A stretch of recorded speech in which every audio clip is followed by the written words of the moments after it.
That's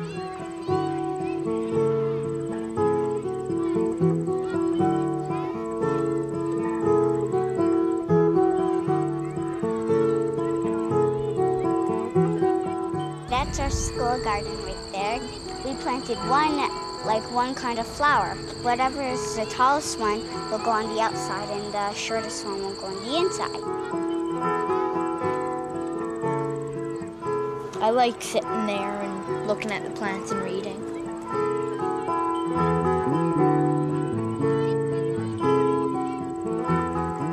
The butterflies like the flowers. I think they get nectar from it.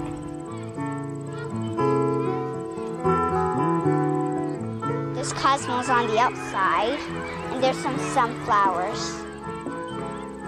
In the pizza garden, there's blackberries. I've seen a frog. I saw 2 frogs. Yeah, and butterflies. A lot of butterflies. Insects. More seagulls. Yeah. Well, we got a naturalization project in the courtyard, the field, and we've made a swale. It used to all just be plain grass.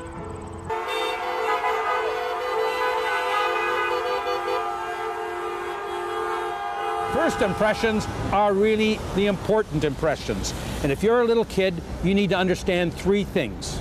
1, that you live in a very big city that has joys and it has dangers, and you need to learn about both. Secondly, it is a place where you can make and create your own community that will fulfill your needs as a human being. And thirdly, it's a place where there is nature. Schoolyards and schools should reflect the city, the community, and nature.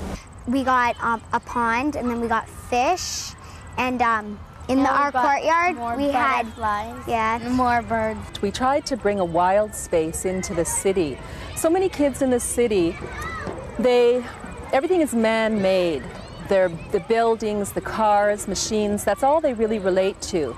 They don't have an opportunity to relate to nature. This brings it within their orbit. They don't have to go 50 miles north, it's all here. And it's knowledge. It's knowledge. How much imagination do you think a sheet of concrete provokes in a child?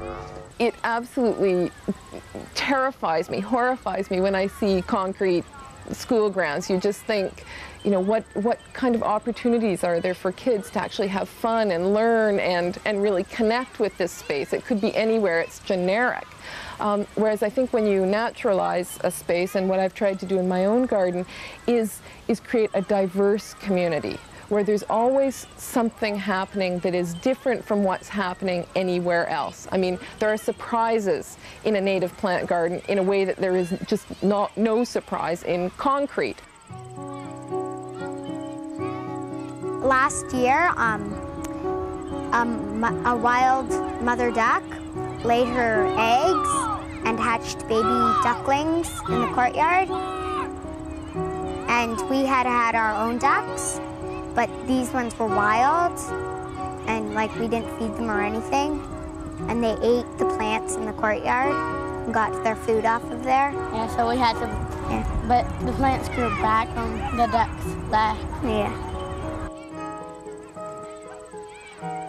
I saw this from the very beginning as an inspiration for the arts, that all kids could hopefully be inspired to express themselves. If you surrounded them with this beauty, they would do something. And it's come true.